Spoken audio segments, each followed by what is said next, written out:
Hi, I'm Marty Levinson. Welcome to the Northtown News Magazine.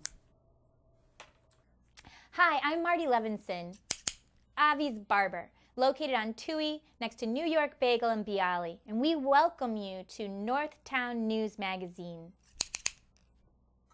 Bienvenidos a Northtown News Magazine. Yo soy Marty Levinson. Quiero cortarte el pelo. Hi, this is Northtown News Magazine, and I'm Marty Levinson. Hey, no you're not. I object! I'm Marty Levinson, and you're watching Northtown News Magazine. Come on, baby, don't you wanna go? Come on, baby, don't you wanna go back to that lemon light city? Hi there, I'm the real Marty Levinson. Welcome to the Northtown News Magazine show with the greatest cameraman around, Sonny Hirsch, and your host, Avi Myers. Thank you, Marty. Avi Myers, Northtown Neighborhood News Magazine, a presentation of Sonny Hirsch and myself. Dial us up on the web at www.ntnm.org. Community Policing, caps24.org. Jewish Chicago, if you're watching this on YouTube, you still have a chance to participate. Contact me. Otherwise, if you're seeing this on TV, go grab it at your local store, newsstand, whatever. It is a pleasure to have the editor-in-chief of Breitbart.com and the author of a new book, which is now in the top 10 list in its category at Amazon, Joel Pollak. How you doing, Joel? Good to be with you. So, very interesting title, Wacko Birds, Fall and Rise of the Tea Party. That's right. The book is called Wacko Birds, wacko-birds.com if you want to find a copy of it. And it's about the history of the Tea Party over the last 40 years. It begins by tracing the ups and downs of the movement from its beginnings with the stimulus of 2009 through the Obamacare fight of 2009-2010, the historic 2010 elections, the debt ceiling fight of 2011, then right through the 2012 elections to the Obamacare government shutdown a year ago, and to today with the midterm elections looming. And after that, it goes chapter by chapter, issue by issue, exploring different aspects of the Tea Party, different personalities in the Tea Party. So it goes into Marco Rubio on immigration. He was the archetypal Tea Party candidate. He ran against an establishment choice, Charlie Crist, who's now a Democrat, and he won. He was a Tea Party champion, got to Washington, and seemed to move to the center somewhat, became a champion of immigration reform, somewhat estranged now from the Tea Party. So the arc of the Tea Party's history goes through all of these different careers, different issues, and Wacko Birds basically defends the Tea Party, although also has some points of criticism in terms of how it has come so far and yet failed to grasp that mantle of leadership and really take it upon itself to provide the kind of direction that America has basically been looking for quite some time. So it's an exploration of the Tea Party. It was sort of a labor of love, this book, and it's available online. It's only in ebook form, kind of an experimental idea. And you can read it on the Amazon Kindle, but if you don't have a Kindle, you can read it on your iPad with the Kindle app. If you don't have that, you can just read it online. There are apps you can download. There are ways to read it online. You've got some very interesting footnotes from various people. Yes, Sarah Palin blurbed the book. She was very complimentary about it. Representative Tom Price, who's a conservative legislator from Georgia, he is also a physician, by the way, one of the leading opponents of Obamacare. He liked the book as well. And I've even had Democrats who've at least promoted the book. They say, well, this is a kind of conversation we need to be having about the opposition in America. There are some parallels between the Tea Party and the Netroots, the left-wing opposition that arose after 2004. When they were tired of the party establishment electing people like John Kerry or nominating people like John Kerry and said, we want to take this party over. That's what they did. They took over the Democratic Party, not just in a media sense or in a political sense or in the debate in general, but they really ran candidates in elections for party positions. They supported Howard Dean, who was running for DNC chair in 2005, and they got him elected. They got him to reform the Democratic Party in their image. The Tea Party, Speaking of Wacko Birds. Right. Wow. Yeah. But the Tea Party... My comment, not his. Right. But the Tea Party never really did the same with the Republican Party. They maintained some distance, partly by choice and partly by circumstance. I mean, in some cases, the Tea Party wanted to sit at the table with the House leadership, for example. Michelle Bachmann made a bid in 2010 to be one of the members of the House leadership to take the number 4 slot. And she was frozen out by the House Republican leadership. So she was prevented, the Tea Party was basically prevented from being a part of that. Sometimes, however, the Tea Party is not frozen out, but just doesn't get its act together to nominate a candidate or agree on a candidate who can step up. That's what happened when Eric Cantor lost his seat in the primary earlier this year. There was a golden opportunity for the Tea Party to take his post in the internal elections in the House Republican caucus, and they just couldn't agree on a viable candidate to do it. So it basically just went to the next person in line, Kevin McCarthy of California, who's conservative, but is not really associated with that Tea Party movement. He is seen more as part of the D.C. team, maybe just because he's been around long enough, but be that as it may, it wasn't a Tea Party candidate who got in, and it was a missed opportunity. So this question of leadership is something I take up in the book, and it's something that's lacking in America in general. We don't have a lot of leadership, either in the White House or in the Republican Party. We don't have a very deep bench when it comes at least to the Democratic Party. If Obama's gone, you've got Hillary Clinton, but if she doesn't run or if she loses, there's really no one to replace her right now on the Democratic side. On the Republican side, we have a very broad bench, got a lot of utility players, a lot of governors, a lot of senators who've made an impact, but none of them has yet stepped forward as a kind of visionary leader who can combine the enthusiasm and energy and intensity and passion of the Tea Party grassroots with the patrician sensibilities of the D.C. establishment and make the case to both. So it remains to be seen if somebody emerges who does that, but in any case, that's one of the things I talk about. And the Tea Party's success really will be the success of America as a whole, because a strong democracy needs a strong opposition. And the Tea Party's provided that, but the essence of successful opposition is not just being in opposition. It means you have to be an alternative government. And with the exception of Scott Walker to the north in Wisconsin, the Tea Party hasn't really done that so well. No, I happen to be a fan of Scott Walker, actually, and there's a lot of people that would like to club me for that, but that's another story. Is there anybody, it's way too early to predict, and nobody's surfaced. And if you think about it, 8 years ago, we barely had a wisp of Obama at the time. So, you never know what's going to happen along those lines. Do you have any feeling for who the Republicans might actually wind up running? So I think you've got to look at different options. I've seen a lot of the candidates perform, and I know some of them personally, and I can tell you there's probably about 4 or 5 who could make the case nationally as a presidential candidate. There are also number 4 or 5 who may one day run for president, but right now I think would make better cabinet secretaries almost than presidents. I had that sense when I was at the Republican Jewish Coalition meeting in Las Vegas earlier this year. And I actually wrote this at Breitbart, sort of reviewing each of their speeches and presentations. I said, some of these candidates would be great secretaries of labor, for example. If you put Scott Walker as Secretary of Labor, I know it would drive the left crazy, but wouldn't you want the guy who reformed public sector unions in Wisconsin to be the one to reform unions in America in general? So Secretary of Labor or Vice President, he'd make an excellent Vice President. He really has executive competence. The one thing he's lacking, at least thus far, I'm not saying he can't achieve it, is a kind of charismatic, personality-driven type of persona. So personality-driven persona is a bit redundant, but you've got to be redundant as a presidential candidate. Refer to yourself in the third person, as Bob Dole used to do.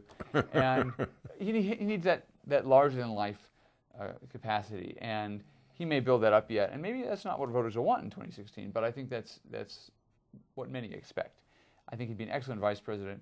Not sure if he's necessarily going to bump it up to the presidential level, although he could. On the presidential level, you've got candidates like Rick Perry of Texas, who's got an outstanding record as governor. You've got people like Sarah Palin, who would come in as an outsider and run a kind of charismatic candidacy based on her record as a governor, one of the few governors who'd be a contender. She'd have to overcome some of her distance from politics over the last few years, but she definitely has a strong, solid base of support. You've got people like Paul Ryan, who was vice presidential nominee last time and could be, theoretically at least, the next in line for the nomination. He was saying on WLS recently that he's thinking about it, and I think he should think about it. He's got this amazing policy knowledge, and his focus has really been on problems of poverty. No Republican or Democrat has really thought about poverty as comprehensively as he does, at least in our generation. You're talking about Paul Ryan. Paul Ryan, right. Whether that translates into presidential ambitions, I don't know. He's had a lot of trouble with the Tea Party grassroots over the issue of immigration. I think he is on board with where the conservative movement is, but I think his initial willingness to consider comprehensive immigration reform quickly put him at odds with some of the activists in the movement. So that's a bridge to rebuild, as is Marco Rubio's bridge. Marco Rubio great charismatic personality. In fact, on almost every issue, if you ask me what my opinion is, it's pretty much what Rubio's opinion is. I had the opportunity to meet him on the campaign trail in 2010, and we often agreed on many things. But he has two obstacles to overcome. One is his lack of executive experience, although he was Speaker of the Florida House, I believe. He has not been in any sort of really official position where he's responsible for governing anything.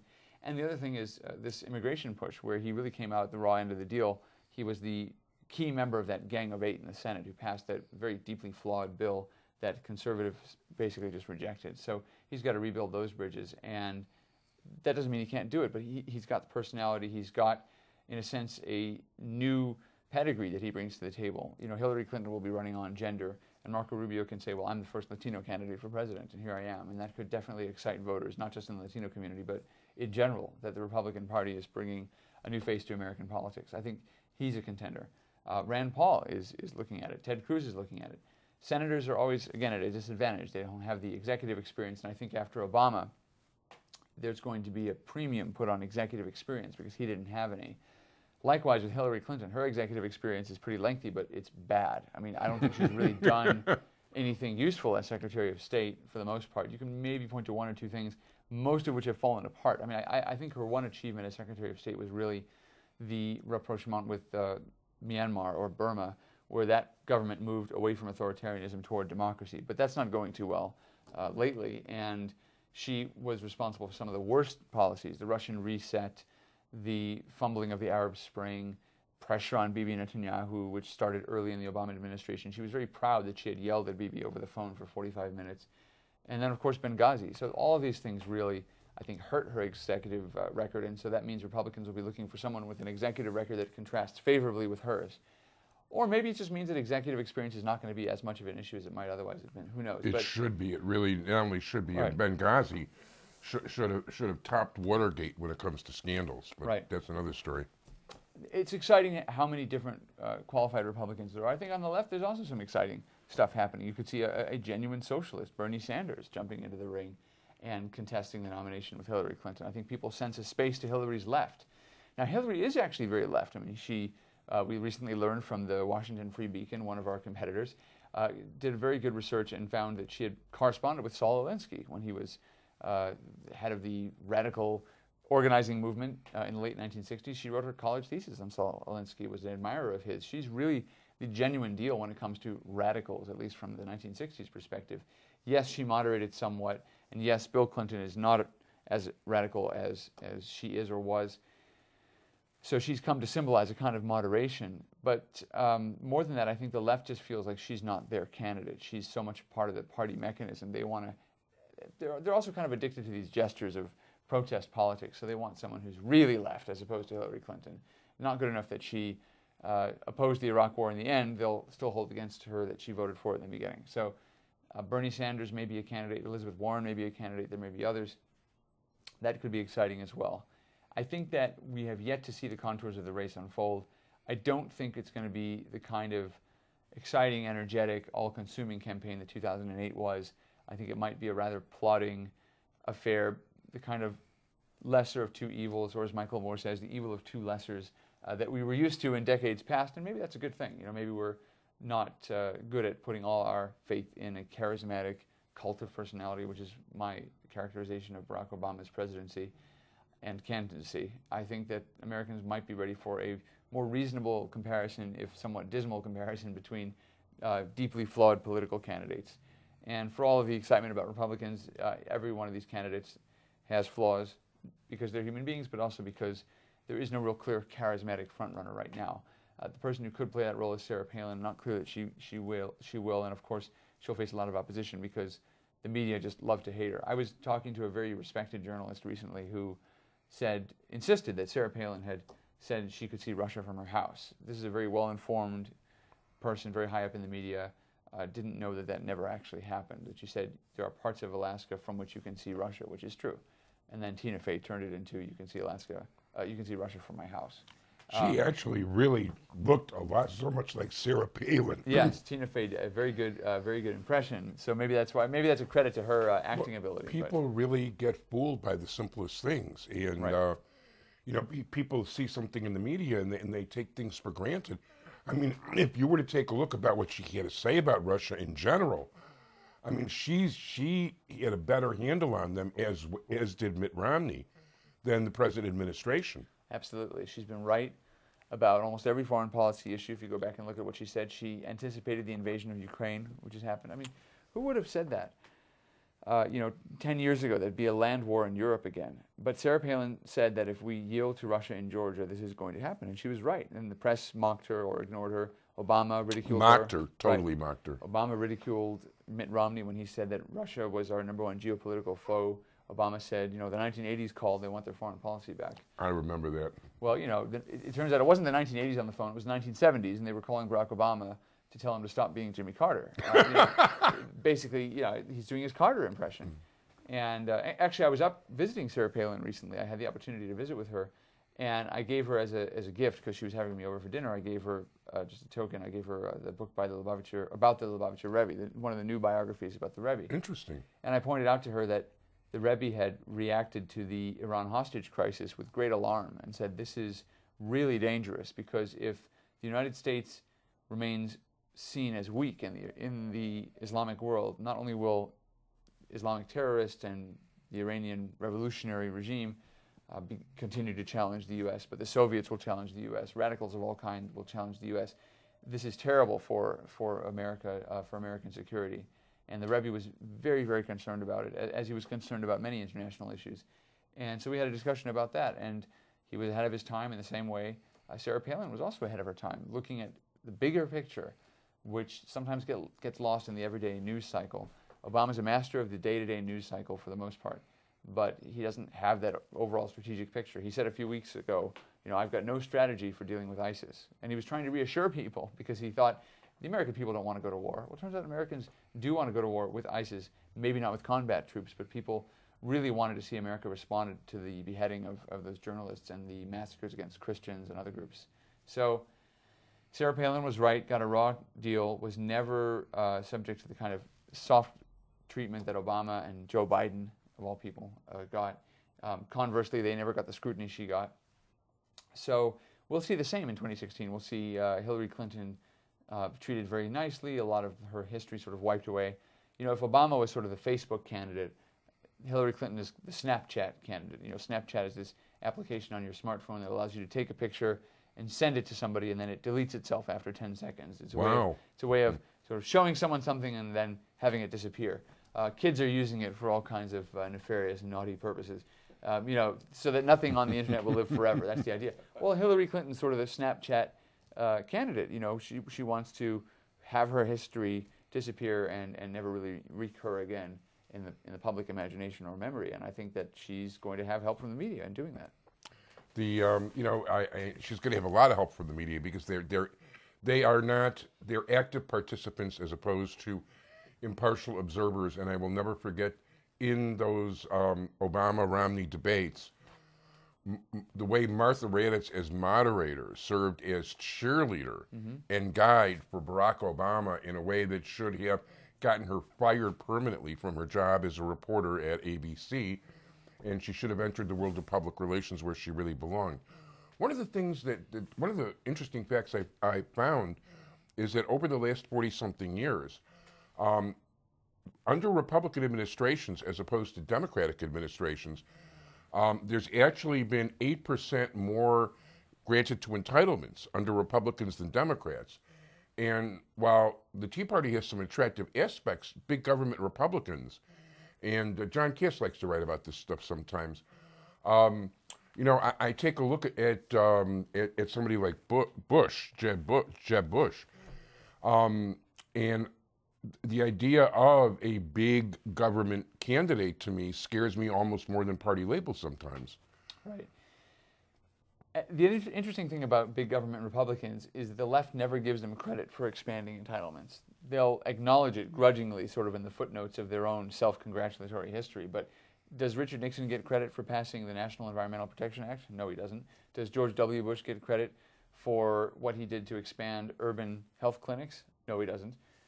Did Ronald Reagan get credit for passing amnesty for the then 2 million illegal immigrants in the country at the time? No, he didn't. Republicans never get credit for expanding the size and reach of the federal government, but Republican voters get irritated. And for 60 years, basically, Republican voters and some Democratic voters too have been telling their elected representatives, we want you to stop expanding government.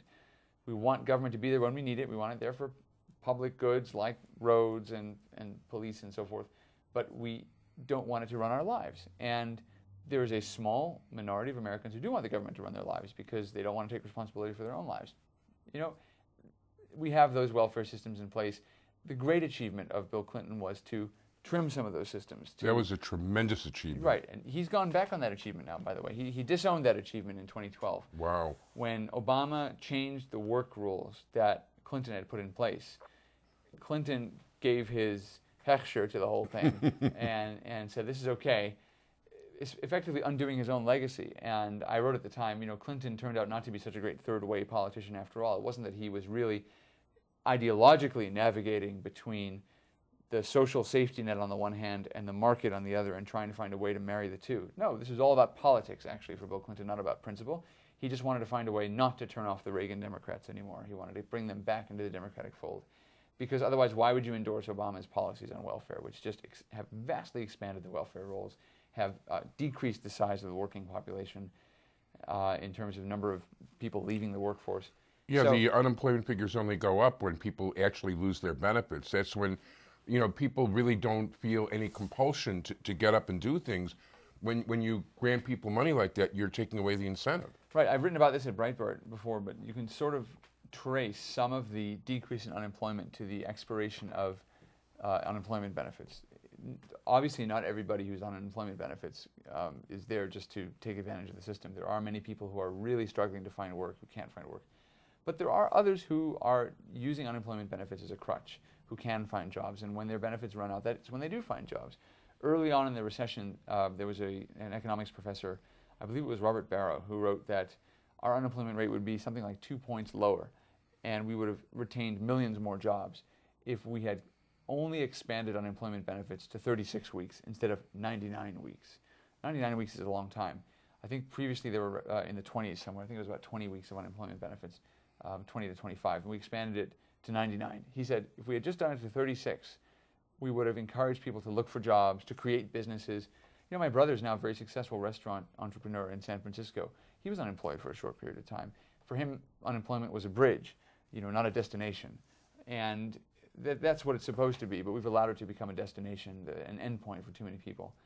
And Clinton, we all thought, had kind of walked that very narrow line very successfully between the safety net and the market, and we thought he really believed in it. It turned out he didn't, because in endorsing Barack Obama for re-election, in campaigning for him, he defended Obama's changes to the welfare system, which effectively undid welfare reform, and attacked Mitt Romney for criticizing that and so forth. We're at a stage where the two parties are so far apart, there's so little in the middle, and not just in terms of partisan bickering, but Democrats have really become so far left on issues where they used to show more ideological diversity. Republicans too, to some extent, but not to the same extent. I really think the Democratic Party is a McGovernist Democratic Party right now. It's really gone back to the 1960s, and that's who's in ascendancy in the Democratic Party. It's the activists of that era and the disciples who they've brought into the party in the form of the netroots. That's one of the reasons that there really is no independent Tea Party type movement on the Democratic side. The analogy I made earlier to the netroots and so forth only functions so far. Those left-wing grassroots groups immediately took over the Democratic Party, stayed within the Democratic Party. They're part of the machine. In the conservative movement, the Tea Party has hung back from the Republican Party, has maintained its distance, kept its independence. There are advantages to that. There are also disadvantages, which is the main disadvantage is they can't set the agenda in Washington. So you have Tea Party activists getting involved, getting people elected, and then getting disappointed, disgruntled, and then perhaps bowing out because they just feel so exhausted by a process that doesn't seem to go anywhere because the people they elect don't seem to hold any power. One of my biggest problems with the left right now is frankly the intolerance. I mean, when you have Obama about global warming or whatever, talking about the science is never finished. Right. And people actually talking about, if you don't believe in this, you should be in jail. Right. I edit Breitbart, California, and this week there were 3 papers that came out wrestling with the question of whether California's drought, which is really terrible, is linked to global warming, climate change, and so forth. And the scientists do not agree. There are many who say there is absolutely no link between the ongoing drought and climate change. And there is one paper out from Stanford that says there is some kind of a link. But the argument that there isn't a link came out from a government study. National Oceanic Atmospheric Administration said, no, this is not caused by global warming. There has been some amount of warming in California and the West Coast, but that's not global, that's regional. That's because of changing wind patterns that are temporary across the Eastern Pacific. And you know, if the scientists are still wrestling with climate, which is immensely complicated, my undergrad degree is in environmental science, and I can tell you how complicated it is. How can we be so sure of causes and effects? Yes, we can measure over a century and a half the warming of the average surface temperature of the Earth, but there are some negative feedbacks, some cooling in some places, and most of all, that we don't have the ability to predict what that means in local climates. On balance, it might be a good thing.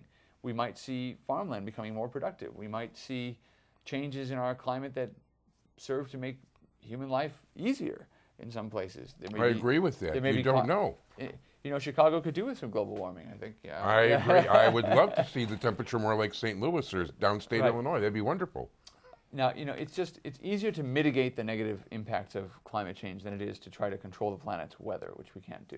So, You know, I think that's exactly right. And, you know, if people are going to really move right on the ocean front, they should understand in the first place there's going to be problems.